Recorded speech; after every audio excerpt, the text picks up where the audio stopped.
പിതാവിൻ്റെയും പുത്രൻ്റെയും പരിശുദ്ധാത്മാവിൻ്റെയും നാമത്തിൽ ആമേൻ. ഈശോയിൽ ഏറ്റവും പ്രിയമുള്ളവരെ, ഉറവിടങ്ങളിലേക്ക് പ്രാർത്ഥനാപൂർവം ഒരിക്കൽ കൂടി നിങ്ങളെ ഞാൻ സ്വാഗതം ചെയ്യുന്നു.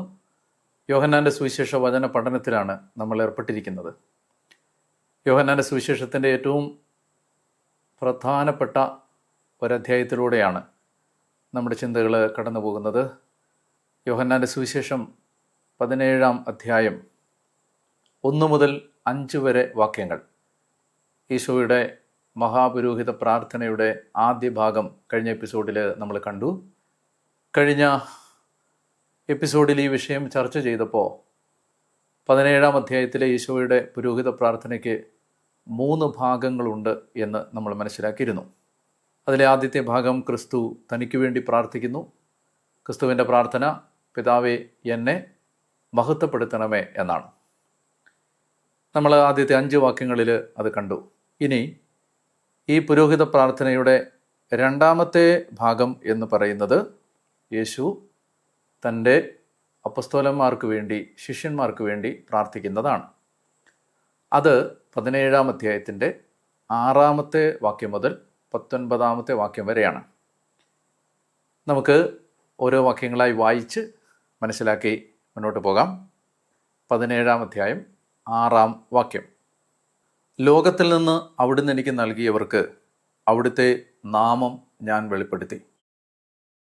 അവർ അങ്ങയുടേതായിരുന്നു, അങ്ങ് അവരെ എനിക്ക് നൽകി, അവർ അങ്ങയുടെ വചനം പാലിക്കുകയും ചെയ്തു. അവിടുന്ന് എനിക്ക് നൽകിയതെല്ലാം അങ്ങിൽ നിന്നാണെന്ന് അവർ ഇപ്പോൾ അറിയുന്നു. എന്തെന്നാൽ അങ്ങ് എനിക്ക് നൽകിയ വചനം ഞാൻ അവർക്ക് നൽകി, അവർ അത് സ്വീകരിക്കുകയും ഞാൻ അങ്ങയുടെ അടുക്കൽ നിന്ന് വന്നുവെന്ന് സത്യമായി അറിയുകയും അങ്ങ് എന്നെ അയച്ചുവെന്ന് വിശ്വസിക്കുകയും ചെയ്തു. ഞാൻ അവർക്ക് വേണ്ടിയാണ് പ്രാർത്ഥിക്കുന്നത്. നമുക്ക് ഓരോ വാക്യങ്ങളായി മനസ്സിലാക്കി പോകാം. 6-ാമത്തെ വാക്യം, ലോകത്തിൽ നിന്ന് അവിടുന്ന് എനിക്ക് നൽകിയവർക്ക് അവിടുത്തെ നാമം ഞാൻ വെളിപ്പെടുത്തി. എന്താണ് യേശു വെളിപ്പെടുത്തിയ ദൈവത്തിൻ്റെ നാമം? മോശ പഴയ നിയമത്തിൽ ചോദിച്ചിട്ടുണ്ട്, എന്താണ് അങ്ങയുടെ പേര്? പുറപ്പാട് പുസ്തകത്തിൽ 3-ാം അധ്യായത്തിൽ ദൈവം മോശയ്ക്ക് വെളിപ്പെടുത്തിയ പേര് ഞാൻ ആകുന്നവൻ ആകുന്നു എന്നാണ്. പുതിയ നിയമത്തിൽ ഈശോയുടെ വരവ് വരെ അങ്ങനെ അറിയപ്പെട്ടിരുന്ന ദൈവം ഈശോയുടെ മനുഷ്യാവതാരത്തോടു കൂടി ആ ദൈവത്തിൻ്റെ യഥാർത്ഥ നാമം യേശു വെളിപ്പെടുത്തുകയാണ്. ആ നാമമാണ്, ആ ദൈവം പിതാവാണ് എന്നുള്ളത്. പിതാവായ ദൈവം യേശു വെളിപ്പെടുത്തിയ ദൈവത്തിൻ്റെ നാമം പിതാവ് എന്ന നാമമാണ്. ലോകത്തിൽ നിന്ന് അവിടുന്ന് എനിക്ക് നൽകിയവർക്ക് അവിടുത്തെ നാമം ഞാൻ വെളിപ്പെടുത്തി. അവർ അങ്ങയുടേതായിരുന്നു. അപ്പോൾ നമ്മൾ മനസ്സിലാക്കേണ്ടത്, ഈ ദൈവത്തെ നമുക്ക് മനസ്സിലാക്കാൻ, ഞാൻ ഭാഷയുടെ പരിമിതി കൊണ്ടാണ് അങ്ങനെ പറയുന്നത്, മനസ്സിലാക്കാൻ പറ്റില്ല. യഥാർത്ഥത്തിൽ മനസ്സിലല്ല ആവുന്നത്, ആത്മാവിലാണ്. ബുദ്ധിയിലല്ല അറിയുന്നത്, ആത്മാവിലാണ്. അപ്പോൾ ദൈവത്തെ അറിയുന്ന ഫാക്കൽറ്റി യഥാർത്ഥത്തിൽ ആത്മാവിലെ ഇൻഡ്യൂഷൻ, ആന്തരിക ജ്ഞാനം എന്ന് പറയുന്ന ഒരു ഫാക്കൽറ്റിയാണ്. ഞാൻ കുറെ കൂടി നിങ്ങൾക്ക് മനസ്സിലാവുന്ന വിധത്തിൽ പറയാം. നമുക്ക് മനുഷ്യനെന്ന് പറഞ്ഞാൽ മനുഷ്യന് ദേഹമുണ്ട്, ശരീരമുണ്ട്, ദേഹിയുണ്ട്, മനസ്സുണ്ട്, ആത്മാവുണ്ട്, spirit. Body, soul and spirit. അപ്പോൾ നമ്മളിലെ ഈ മനസ്സാണ്, ബുദ്ധിയാണ് ഒരു കാര്യം അറിയുന്നത്. ബുദ്ധി കൊണ്ട് നമുക്കറിയാൻ കഴിയുന്നതെല്ലാം പഞ്ചേന്ദ്രിയങ്ങളിലൂടെ വരുന്ന അറിവും അതിൽ നിന്ന് നമ്മൾ അതിൻ്റെ വെളിച്ചത്തിൽ ചിന്തയിലൂടെ വരുന്ന അറിവുകളുമാണ്. അതെല്ലാം ലോകത്തിൽ നിന്ന് വരുന്ന അറിവുകളാണ്. അടിസ്ഥാനപരമായിട്ട് അത് ഇന്ദ്രിയങ്ങളിലൂടെ വരുന്ന അറിവാണ് നമ്മുടെ മനസ്സിലെ അറിവുകളെല്ലാം തന്നെ. എന്നാൽ ദൈവത്തെക്കുറിച്ചുള്ള ആ അറിവ് വെളിയിൽ നിന്ന് വരുന്നൊരറിവല്ല. അത് മനസ്സിലല്ല അതറിയുന്നത്, ആത്മാവിലാണ്. ആത്മാവിൽ ഉള്ള ഒരു ഫാക്കൽറ്റിയാണ് ഇൻഡ്യൂഷൻ അഥവാ ആന്തരിക ജ്ഞാനം. അതിനെയാണ് ഇവിടെ ആ വെളിപാട് എന്ന് പറയുന്നത്, വെളിപ്പെടുത്തി. അപ്പോൾ ഇത് ഒരിക്കലും യേശു ശിഷ്യന്മാർക്ക് മനസ്സിലാക്കി കൊടുക്കുകയല്ല, വെളിപ്പെടുത്തി കൊടുക്കുകയാണ്. അവർ ബുദ്ധിയിലല്ലത് മനസ്സിലാക്കുന്നത്, മറിച്ച് ആത്മാവിൽ ആന്തരിക ജ്ഞാനത്തിലാണ് അവർക്കിത് വെളിപ്പെട്ട് കിട്ടുന്നത്. നമ്മളും നമുക്ക് ദൈവത്തെക്കുറിച്ച് യഥാർത്ഥമായിട്ട് അറിയണമെങ്കിൽ നമ്മുടെ മനസ്സിൽ അറിഞ്ഞാൽ ആ അറിവ് കൊണ്ട് നമുക്ക് ജീവനുള്ള, യേശു ആഗ്രഹിക്കുന്ന ജീവൻ പുറപ്പെടുവിക്കുന്ന ഒരു ക്രിസ്തീയ ജീവിതം നയിക്കാൻ കഴിയില്ല. അങ്ങനെ ഫലം പുറപ്പെടുവിക്കുന്ന ഒരു ക്രിസ്തീയ ജീവിതം നമുക്ക് നയിക്കാൻ കഴിയണമെങ്കിൽ നമുക്ക് ഈ ആത്മാവിലെ ആ ആന്തരിക ജ്ഞാനത്തിലൂടെ ദൈവത്തെ അറിയണം. അപ്പോൾ ശിഷ്യന്മാർക്ക് യേശു ബുദ്ധിയിലല്ല പറഞ്ഞു കൊടുക്കുന്നത്, ആത്മാവിൽ വെളിപ്പെടുത്തി കൊടുക്കുകയാണ്. അതുകൊണ്ട് ഞാൻ ഈ സന്ദർഭത്തിൽ ഓർമ്മിപ്പിക്കട്ടെ, നമ്മൾ എല്ലാ ദിവസവും എന്നോണം പ്രാർത്ഥിക്കേണ്ട ഒരു കാര്യമാണ്, ദൈവമേ ജ്ഞാനത്തിൻ്റെയും ഈ ആന്തരിക ജ്ഞാനത്തിൻ്റെയും വെളിപാടിൻ്റെയും ആത്മാവിനെ പ്രദാനം ചെയ്തുകൊണ്ട് അങ്ങയെക്കുറിച്ചുള്ള പൂർണ്ണമായ അറിവിലേക്ക് എന്നെ നയിക്കണമേ. എഫേസോസ് 1:17.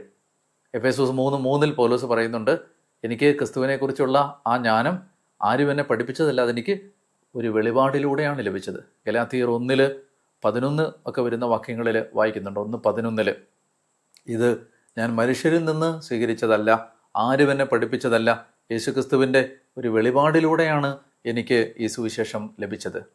അപ്പോൾ നമുക്കതുകൊണ്ട് ഈ പുതിയ നിയമത്തിലെ സത്യങ്ങൾ നമുക്ക് ബുദ്ധിയിലല്ല നമ്മൾ എടുക്കേണ്ടത്, ആത്മാവിലാണ്. അതിന് നമുക്ക് സ്വയം ഒരു പരിശ്രമം ചെയ്യാനില്ല. ആഗ്രഹത്തോടെ ദൈവത്തോട് വെളിപാടുകൾക്ക് വേണ്ടി നമ്മൾ പ്രാർത്ഥിക്കേണ്ടതുണ്ട്. അപ്പോൾ ലോകത്തിൽ നിന്ന് അവിടുന്ന് എനിക്ക് നൽകിയവർക്ക് അവിടുത്തെ നാമം ഞാൻ വെളിപ്പെടുത്തി. അവർ അങ്ങയുടേതായിരുന്നു, അങ്ങ് അവരെ എനിക്ക് നൽകി, അവർ അങ്ങയുടെ വചനം പാലിക്കുകയും ചെയ്തു.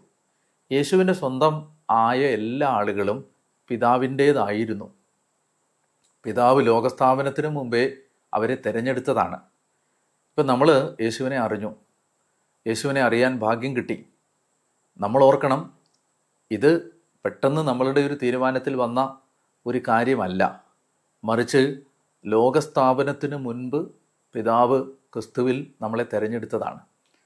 അതുകൊണ്ട് തന്നെ ദൈവം പിതാവ് സ്വന്തമാക്കിയ ജീവിതങ്ങളെയാണ് ഒടുവിൽ ക്രിസ്തുവിന് സ്വന്തമായി ലഭിക്കുന്നത്. ക്രിസ്തുവിലേക്ക് എത്തിച്ചേരുന്നവരെല്ലാം പിതാവിൻ്റെ സ്വന്തമാണ്. അവർ അങ്ങയുടേതായിരുന്നു, അങ്ങ് അവരെ എനിക്ക് നൽകി, അവർ അങ്ങയുടെ വചനം പാലിക്കുകയും ചെയ്തു. ഇവിടെ നമ്മൾ ആവർത്തിച്ച് കാണുന്നൊരു വാചകമുണ്ട്, എന്താണ് യേശു ശിഷ്യന്മാർക്ക് നൽകിയത്? അത് ഈശോ ആവർത്തിച്ച് പറയുന്നുണ്ട്, എന്താണ് ഞാൻ അവർക്ക് നൽകി? എന്താ നൽകിയത്? അവർക്ക് നൽകിയത് അങ്ങയുടെ വചനമാണ്. നിങ്ങൾ സമയം പോലെ ഞാനീ പറയാൻ പോകുന്ന വാക്യങ്ങളൊന്ന് വായിക്കണം. 6-ാമത്തെ വാക്യം, 17:6, 17:8, 17:14, 17:17, ഇവിടെ എല്ലാം വചനമാണ് നൽകിയത്. നമുക്ക് പിതാവിനെക്കുറിച്ചുള്ള വെളിപാട് അല്ലെ ദൈവത്തെക്കുറിച്ചുള്ള അറിവെല്ലാം ലഭിക്കുന്നത് വചനത്തിലൂടെയാണ്. അതുകൊണ്ട് വചനത്തിലൂടെ ലഭിക്കുന്ന അറിവാണ് വെളിപാടായിട്ട് മാറുന്നത്. അവിടെ നമ്മൾ വേറെ എന്തെല്ലാം വഴിയിലൂടെ, വേറെ ഏത് ഗ്രന്ഥങ്ങൾ വായിച്ചോ വ്യാഖ്യാനങ്ങൾ വായിച്ചോ ബുദ്ധിയിൽ ആരെല്ലാം നമുക്ക് പറഞ്ഞു തന്നാലും നമുക്ക് ദൈവത്തെക്കുറിച്ച് ആഴമായ വ്യക്തിപരമായ ഒരു അറിവ് ലഭിക്കണമെങ്കിൽ വചനത്തിലൂടെ തന്നെ ലഭിക്കണം. അതുകൊണ്ട് ഈശോ ഇവിടെ പറയുകയാണ്, അവിടുത്തെ വചനമാണ് ഞാൻ അവർക്ക് കൊടുത്തത്, അതുകൊണ്ടാണ് അവർക്ക് അങ്ങയെ അറിയാൻ കഴിഞ്ഞത്. ഇവിടെ നോക്കിയ 8-ാമത്തെ വാക്യം, എന്തെന്നാൽ അങ്ങ് എനിക്ക് നൽകിയ വചനം ഞാൻ അവർക്ക് നൽകി, അവർ അത് സ്വീകരിക്കുകയും ഞാൻ അങ്ങയുടെ അടുക്കൽ നിന്ന് വന്ന് സത്യമായി അറിയുകയും അങ്ങനെ അയച്ചുവെന്ന് വിശ്വസിക്കുകയും ചെയ്തു. അപ്പോൾ യേശു വചനം കൊടുത്തപ്പോൾ അടുത്ത കാര്യം, ശിഷ്യന്മാർ ആ വചനത്തെ എങ്ങനെ സ്വീകരിച്ചു? അവർ ദൈവവചനത്തെ ആദരവോടെ സ്വീകരിച്ചു. 1. 2, അവരാ വചനത്തിൽ വിശ്വസിച്ചു. 3, അവരാ വചനം അനുസരിച്ചു. ഇവിടെ ഇങ്ങനെയാണ് പറയുന്നത്, വചനം ഞാൻ അവർക്ക് നൽകി, അവരത് സ്വീകരിച്ചു, അങ്ങനെ അയച്ചുവെന്ന് വിശ്വസിച്ചു, അങ്ങനെ അവർ ആ വചനം അനുസരിച്ചു. അങ്ങനെയാണ് അവർ പിതാവിനെ അറിഞ്ഞത്. നമുക്ക് ദൈവത്തെക്കുറിച്ച് അറിയാൻ കഴിയണമെങ്കിൽ വചനം ഇങ്ങനെ വായിച്ചു പോയാൽ മാത്രം പോരാ, വചനത്തിൽ പറയുന്ന കാര്യങ്ങൾ സ്വീകരിക്കണം, ഏറ്റെടുക്കണം, വിശ്വസിക്കണം, അത് പാലിക്കാൻ തീരുമാനിക്കണം. അപ്പോഴാണ് പിതാവിനെക്കുറിച്ചുള്ള ആഴമായ അറിവ് നമുക്ക് ലഭിക്കുന്നത്. അപ്പോൾ ശരിക്കും ദൈവത്തെക്കുറിച്ചുള്ള ജ്ഞാനം കിട്ടണമെങ്കിൽ എന്ത് ചെയ്യണം? വചനം സ്വീകരിക്കണം, വചനം വിശ്വസിക്കണം, വചനം അനുസരിക്കണം. ഇനി അടുത്തതായിട്ട് നമ്മൾ കാണുന്നത് 9-ാമത്തെ വാക്യം, ഞാൻ അവർക്ക് വേണ്ടിയാണ് പ്രാർത്ഥിക്കുന്നത്, ലോകത്തിന് വേണ്ടിയിട്ടല്ല. അങ്ങ് എനിക്ക് തന്നവർക്ക് വേണ്ടിയാണ് ഞാൻ പ്രാർത്ഥിക്കുന്നത്. എന്തെന്നാൽ അവർ അവിടുത്തേക്കുള്ളവരാണ്, എനിക്കുള്ളതെല്ലാം അങ്ങയുടേതാണ്, അങ്ങയ്ക്കുള്ളതെല്ലാം എൻ്റേതും, ഞാൻ അവരിൽ മഹത്വപ്പെട്ടിരിക്കുന്നു. ഇവിടെ ഈശോ അടുത്തതായിട്ട് പറയുന്നു, മൂന്നാമതായിട്ട് പറയുന്ന കാര്യം എന്തെന്നറിയാമോ? ഞാൻ ലോകത്തിന് വേണ്ടി പ്രാർത്ഥിക്കുന്നില്ല. നമുക്ക് വളരെ സ്ട്രെയിഞ്ച് ആയിട്ട് തോന്നാം. യേശു ലോകത്തിന് വേണ്ടി ഒട്ടും പ്രാർത്ഥിക്കുന്നില്ലെന്നല്ല, ഇവിടെ പറയുകയാണ്, ഞാൻ ലോകത്തിന് വേണ്ടി പ്രാർത്ഥിക്കുന്നതിലും എനിക്ക് ഗുണകരമായി തോന്നുന്നത് നീ എനിക്ക് തന്ന ഈ അപ്പസ്തോലന്മാർക്ക് വേണ്ടി പ്രാർത്ഥിക്കുന്നതാണ്. നിങ്ങൾക്ക് ലോകത്തിന് വേണ്ടി ചെയ്യാവുന്ന ഏറ്റവും വലിയ കാര്യം ലോകത്തിൽ യേശുക്രിസ്തുവിൻ്റെ സ്വന്തമായവർക്ക് വേണ്ടി പ്രാർത്ഥിക്കുക എന്നുള്ളതാണ്. ഞാൻ ഒന്നുകൂടെ പറയാം. അതായത് the best thing you can do to the world is to pray for God's people in the world. ലോകത്തിന് വേണ്ടി നിങ്ങൾക്ക് ചെയ്യാൻ കഴിയുന്ന ഏറ്റവും വലിയ നന്മ ലോകത്തിലുള്ള ക്രിസ്തുവിൻ്റെ അനുയായികൾക്ക് വേണ്ടി പ്രാർത്ഥിക്കുക എന്നുള്ളതാണ്. എന്ന് പറഞ്ഞാൽ നിങ്ങളൊരു മിഷൻ പ്രദേശത്തിന് വേണ്ടി പ്രാർത്ഥിക്കാൻ ആഗ്രഹിക്കുന്നെങ്കിൽ അവിടെയുള്ള മിഷണറിമാർക്ക് വേണ്ടി പ്രാർത്ഥിക്കുക, അവിടെയുള്ള വിശ്വാസികൾക്ക് വേണ്ടി പ്രാർത്ഥിക്കുക. കാരണം അവരും അവരുടെ ജീവിത സാക്ഷ്യവും അവരുടെ പ്രഘോഷണവും അവരുടെ വിശ്വാസവും അവരുടെ വിശുദ്ധിയും അവരുടെ പ്രാർത്ഥനയുമൊക്കെയാണ് അവർ ജീവിക്കുന്ന കാലത്തെയും ലോകത്തെയും ക്രിസ്തുവിന് വേണ്ടി നേടാൻ പോകുന്നത്. അതുകൊണ്ട് എത്ര കൃത്യമായിട്ടാണ് ഈശോ പറയുന്നത്, ഞാൻ ലോകത്തിന് വേണ്ടിയല്ല പ്രാർത്ഥിക്കുന്നത്, ഞാൻ എൻ്റെ ശിഷ്യന്മാർക്ക് വേണ്ടിയാണ്. കാരണം അവർ ഈ ലോകത്തിൽ എൻ്റെ സാക്ഷികളായി മാറാനുള്ള ആളുകളാണ്. അതുകൊണ്ട് അവരെത്രമാത്രം ഒരുക്കപ്പെടുന്നുണ്ടോ, അവരെത്രമാത്രം ദൈവത്തിൻ്റെ സ്നേഹം അറിയുന്നു, വചനം സ്വീകരിക്കുന്നു, അവർ വചനം വിശ്വസിക്കുന്നു, അനുസരിക്കുന്നു, അവരെത്രമാത്രം ധൈര്യത്തോടെ സാക്ഷ്യം നൽകുന്നു, എത്ര പരിശുദ്ധമായ നിലയിൽ തങ്ങളുടെ ജീവിതത്തെ കാത്തു സൂക്ഷിക്കുന്നു, ഇതെല്ലാം ലോകത്തെ മാറ്റിമറിക്കാനുള്ള ഇന്ധനങ്ങളാണ്. അപ്പോൾ നമ്മൾ മിഷണറിമാർക്ക് വേണ്ടി പ്രാർത്ഥിക്കണം. നിങ്ങൾ ആഫ്രിക്കയെ രക്ഷിക്കാൻ ആഗ്രഹിക്കുന്നെങ്കിൽ ആഫ്രിക്കയിലുള്ള മിഷണറിമാർക്ക് വേണ്ടി, ക്രിസ്തുവിൻ്റെ ശിഷ്യർക്ക് വേണ്ടി പ്രാർത്ഥിക്കുക. ഇന്ത്യയെ നിങ്ങൾ വീണ്ടെടുക്കാൻ ആഗ്രഹിക്കുന്നെങ്കിൽ ഇന്ത്യയിലുള്ള ദൈവവിശ്വാസികളായ നമുക്ക് വേണ്ടി പ്രാർത്ഥിക്കുക. അപ്പോൾ അങ്ങനെയാണ് അതിൻ്റെ ക്രമം കർത്താവ് നമുക്ക് വെളിപ്പെടുത്തി തരുന്നത്. ഇനി അടുത്ത വളരെ മനോഹരമായൊരു കാര്യം കൂടി കാണുന്നുണ്ട്. അതായത് അവർ അവിടുത്തേക്കുള്ളവരാണ്, എനിക്കുള്ളതെല്ലാം അങ്ങയുടേതാണ്, അങ്ങയ്ക്കുള്ളതെല്ലാം എൻ്റേതും. ഒന്നുകൂടെ ഞാൻ വായിക്കാം.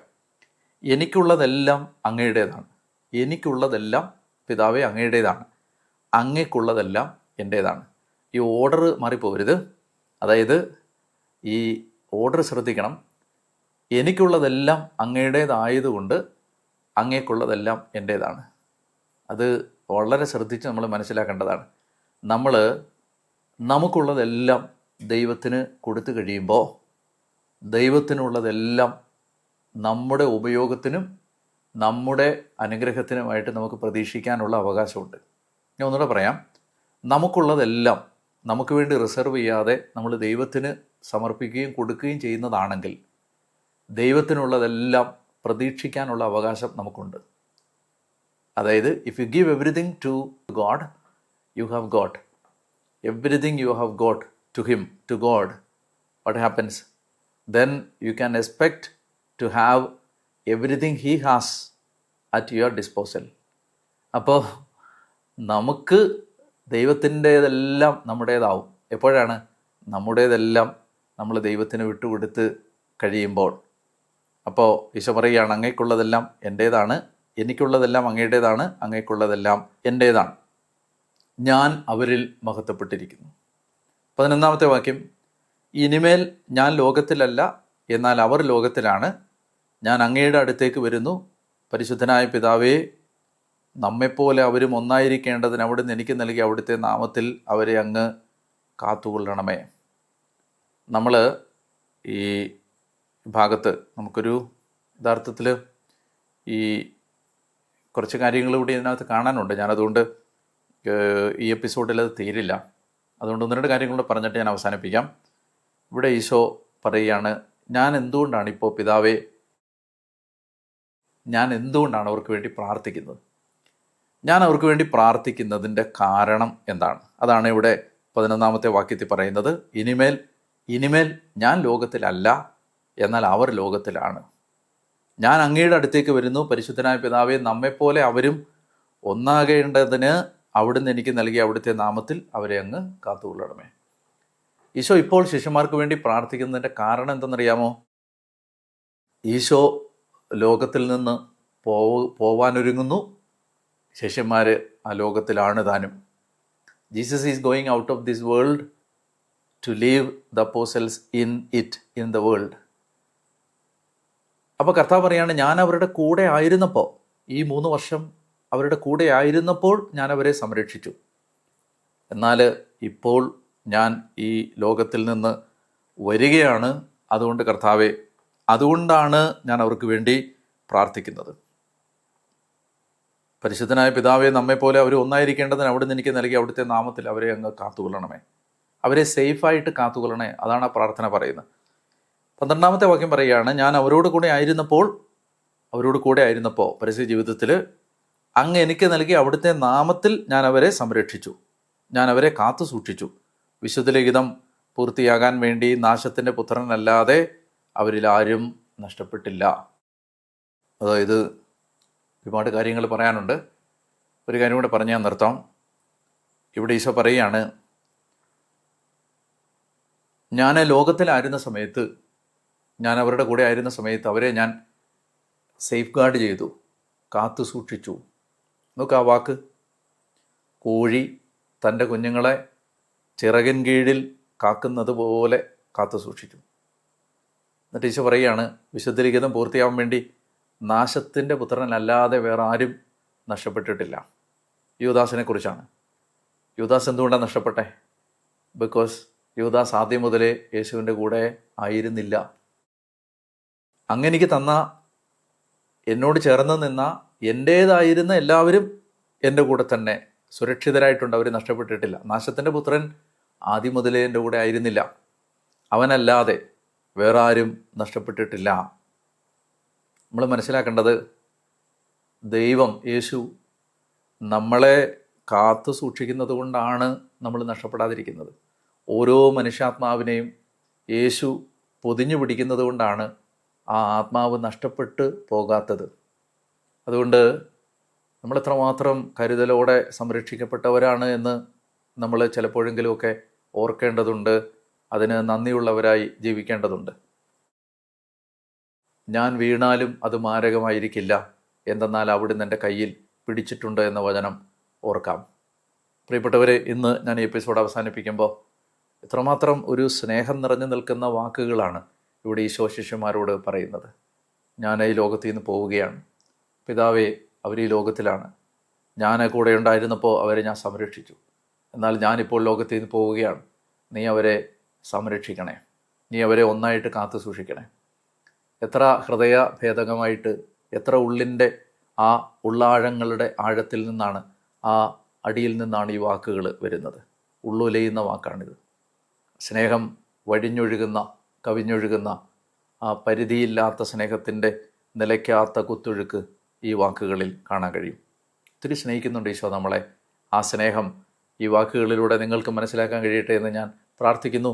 ദൈവം നിങ്ങളെല്ലാവരെയും അനുഗ്രഹിക്കട്ടെ. അടുത്ത എപ്പിസോഡിൽ വീണ്ടും കാണുന്നത് വരെ എനിക്ക് വേണ്ടി പ്രാർത്ഥിക്കണം. നല്ല കർത്താവെ, ഈ വാക്കുകൾ കേട്ടുകൊണ്ടിരുന്ന അങ്ങയുടെ മക്കളെ ഞാൻ അങ്ങേക്ക് ചേർത്ത് വെച്ച്, അങ്ങയുടെ ഹൃദയത്തോട് ചേർത്ത് വെച്ച് പ്രാർത്ഥിക്കുന്നു. ഞാൻ അവരെല്ലാം ഏൽപ്പിച്ചു തരുന്നു. നല്ല ദൈവമേ, അവരെ കൃപയിലും വിശുദ്ധിയിലും അങ്ങ് കാത്തുകൊള്ളണമേ. ഈ വചനം കേട്ട ഒരാത്മാവ് പോലും നഷ്ടപ്പെട്ടു പോകാൻ ഇടയാവരുതേ. യേശുവിൻ്റെ നാമത്തിൽ തന്നെ ആമേൻ.